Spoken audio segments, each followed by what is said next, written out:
200 medici, 600 lavoratori della sanità, tra infermieri, operatori sociosanitari, tecnici e ostetriche. Questa è la fotografia della carenza di organico dell'ULSS 2 della Marca Trevigiana nel 2016. Si è registrato che dai 9.136 dipendenti del 2017 si è arrivati a 8.913 dipendenti del 2019.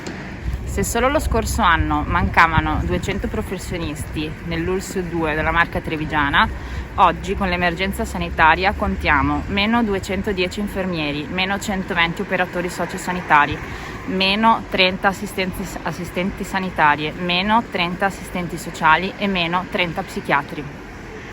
Capiamo bene che questa situazione è il frutto della mancata programmazione e dei mancati investimenti sulla sanità e come questo impatti sui carichi di lavoro dei dipendenti.